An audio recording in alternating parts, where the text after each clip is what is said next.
Hello, I'm Amy Hayes, founder of Raising Amazing Kids and the creator of Graceful Parenting Academy. And today in this training, we're going to talk about how to say no to your toddler without a fight. I mean, this is like the common problem that parents of toddlers experience all day long. Your toddler is constantly telling you they want things or they want to do something, and you're constantly having to tell them no. And what happens? Yep, it becomes a power struggle. So most parents think that this is unavoidable, but it's actually the way that we're responding that is causing the conflict. And so I'm going to dissect this typical scenario for you so you can understand and see why the way we're responding to our kids' pushback, our toddlers' pushback, it actually escalates the problem. So I call this the great disconnect, right? Don't you feel like when your toddler asks you for something and you say, no, you can't have it, and they, become upset, and you continue to explain why they can't have it in simple, logical, easy to understand reasons, and they just don't seem to get it. And you're like, why don't you understand that we can't go swimming when it's 40 degrees out? That's such an obvious thing. It's too cold. And then it's like your words fall on completely deaf ears. Well, I'm going to dissect this typical scenario for you so you'll understand why your words are falling on deaf ears and what to do about it. And I promise to do this in 15 minutes, so I'm going to talk fast and go through this really quickly. And I also want to say that what I'm going to teach you today works great every time in a situation where your toddler is asking you for something. Now, when you're giving your toddler a directive or a command, it's a little bit different scenario. So if you find today's teaching useful, look for my other teachings on how to create the behaviors that you desire in your toddler.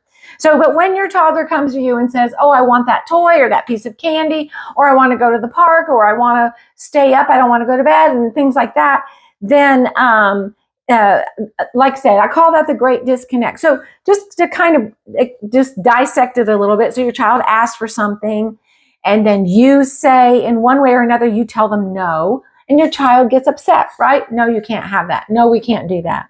And then you explain to them why you can't give them what they want. And then the toddler becomes more upset. And so you emphatically reiterate and try to explain more fully why we can't do or have what the toddler has asked for.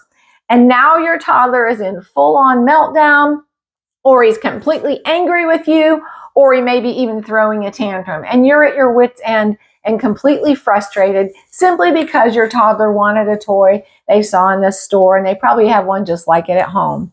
So it's a super common scenario. It seems really straightforward, and it is. And so what's happening, what happens in these scenarios is that your toddler is expressing a desire. Okay, I want. Okay, it's not necessarily a need, but you have to remember that for a toddler, 0 to 3, even up to 5, 6, or 7 years old, they don't know the difference between a want and a need. So if they desire something, to them, it's the same thing as needing air to breathe. So what you have to understand is when you deny their desire, it sounds like to their very immature toddler brain that you are saying, I'm not going to give you what you need, because a desire is the same thing as a need to a toddler. So that's the first thing we want to understand, is that they don't understand the difference between wanting a toy and needing food to eat to survive.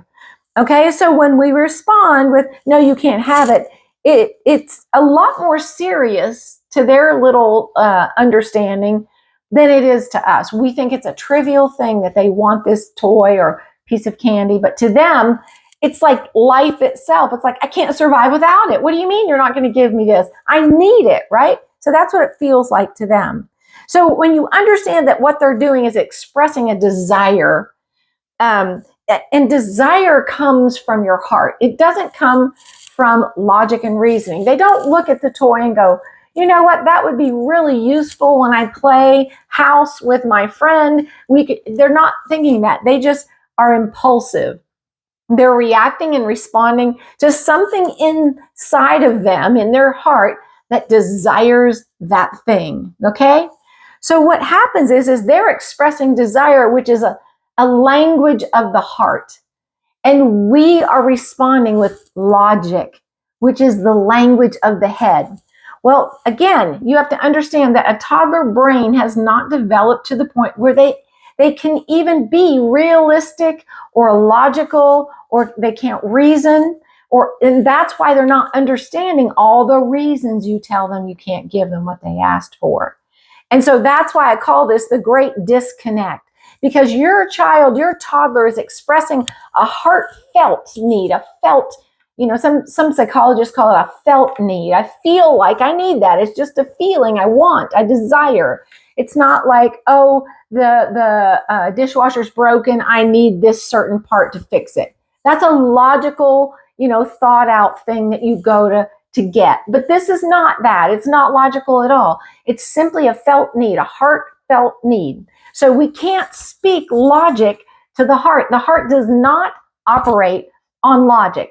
And here's an example. So imagine you're sitting at home watching TV with your spouse, and you see a commercial for this exotic vacation, and you just think to yourself, oh, that would be so amazing.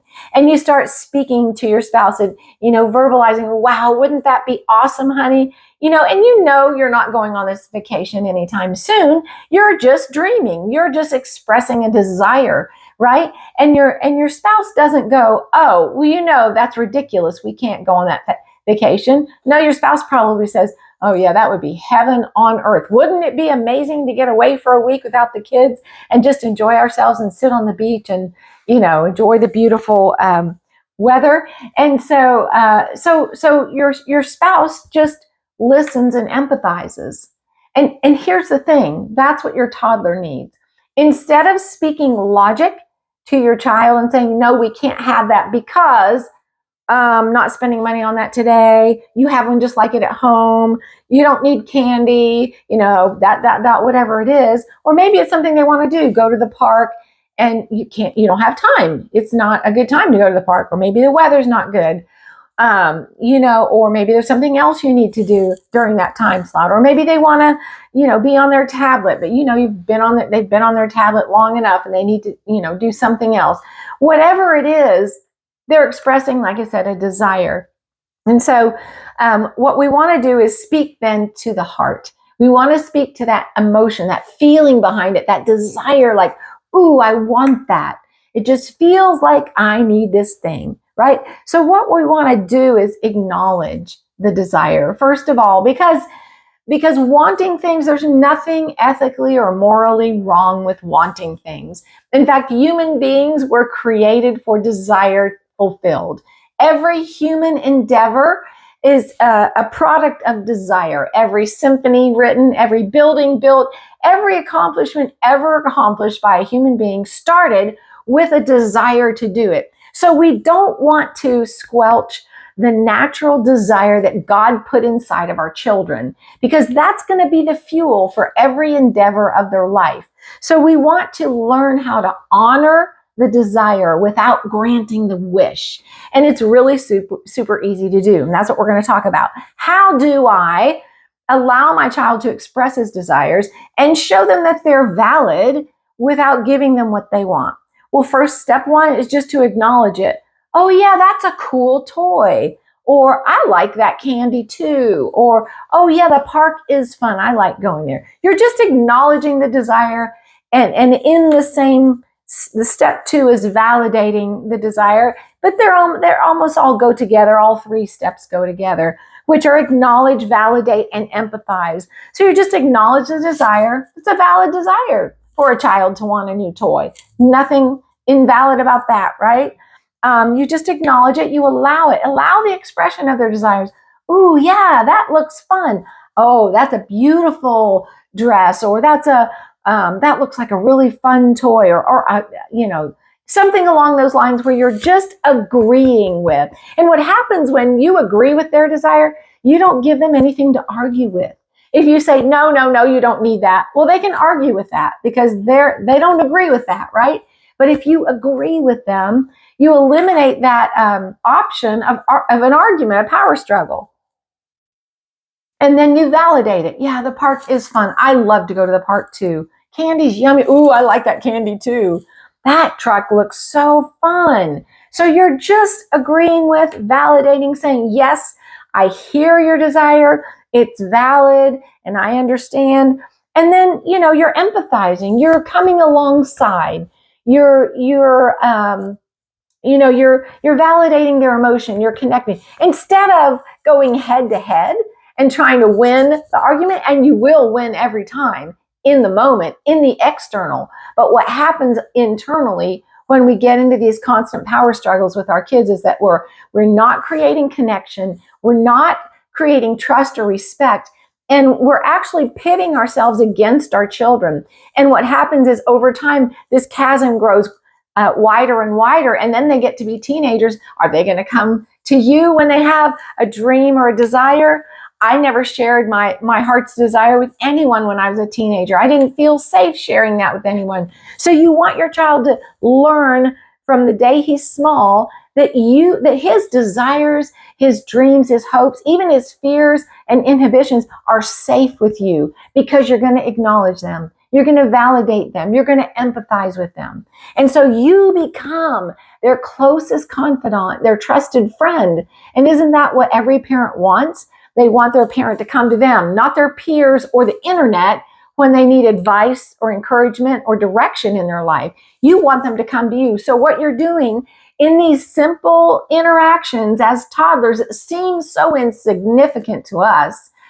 You're actually laying that foundation of trust and respect that builds that close relationship that actually grows stronger with every interaction instead of growing further and further apart, because teen rebellion doesn't happen overnight. It's the culmination of a lifetime of a child feeling unheard and misunderstood. So what you're doing is you're letting your child know that I will listen to you. I hear you. Not just listen, but hear. And when you do the validating, the empathizing, the acknowledging, that's when they know you're hearing them, not just listening, but you're hearing what they're saying. So there's a few things you don't want to do during this process. Never say but, because but erases everything you said before that. So if I say, oh yeah, that's an awesome looking toy, but we can't have it today, then you've just eradicated everything you said before it. So what happens is once you empathize, you just leave it at that. Once you validate and acknowledge and empathize, you just leave it. And then if the child says, well, can I have it? Then you can say, well, not today, honey, but maybe another time. Or can we go to the park? We'll go after lunch. Or tomorrow morning, we're going to go to the park. So what happens is when they know that you've heard them, then they can take the no because they feel safe. It's like, I've given mom or dad my heart's desire, and they've heard me and they've understood and they've acknowledged and empathized. So I know it's safe with them. But when we just completely shut it down and we don't acknowledge or empathize or validate that desire, then the child feels like he has to fight for himself. Like when you're opposing his desire, then he's like, okay, nobody's with me. I've got to fight for what I want. But when you come alongside and you empathize and validate and acknowledge, then the child feels like, oh, we're on the same team. Mom or dad is on my side, and that's what they need to feel. It's actually good for their health, even their physical and emotional health, to have that kind of relationship instead of that head-to-head, kind of parenting that we typically fall into. So never say but, just leave it. And if they ask again, you say, not today, or not right now, or no, honey, we can't get that. Okay? Don't avoid the logic and reasoning, because then what that does is it tells the heart, oh, I'm not being heard. She's talking to my head, right? So just avoid the reasons. You can say, no, honey, not today, or not this time, or whatever. But then they can take it. It's not like softening the blow. It's even more than that. It's like what we all really need is not external things. We want external things because we think that's going to make our life better. But what we all really need is to be heard and understood. And when we have that, nothing else really matters. And even though your child doesn't know that cognitively, that's the truth of the way human beings are wired. So when you give them that listening ear and you empathize with them, and they're actually getting what they really need. They don't need that toy or that outing or that, whatever. They need to be heard and understood. So don't give reasons, don't use but, never use logic, and don't give advice. So just all of those things that make logical reasoning to us, don't use those. Also, don't put them down. Desires that may seem trivial to us are they're not trivial to our children. Like I said, to them, needing a new toy is the same as needing air to breathe. And so don't belittle the desire. Don't say, oh, that's not important, or you don't need that. That's not a big deal. Don't use any kind of demeaning language. And the results will be what I've already said. You'll go closer every day. You're going to be connecting with their heart. You'll actually be doing what the Bible calls guarding your heart. Solomon says, above all else, guard your heart. Well, you have to connect with your child's heart before you can guard it. And you're actually it's like he's entrusting his desire to you, and you're saying, I care about that, and I'm going to protect it, and I'm going to care for it. And so you're teaching him how to manage his own emotional desires and how to protect his own heart. It develops that trust and respect that we talked about. So that's pretty much it. We went a little bit over. I apologize for that. But I hope this is helpful. Give it a try. It's super counterintuitive. It takes some practice. So if you need to go back through this video a few times, you can also find more resources in our community and on the website. So thanks so much for watching this training. I hope and pray that it will be invaluable to you as it has been for so many other families. Until next time, take care and God bless.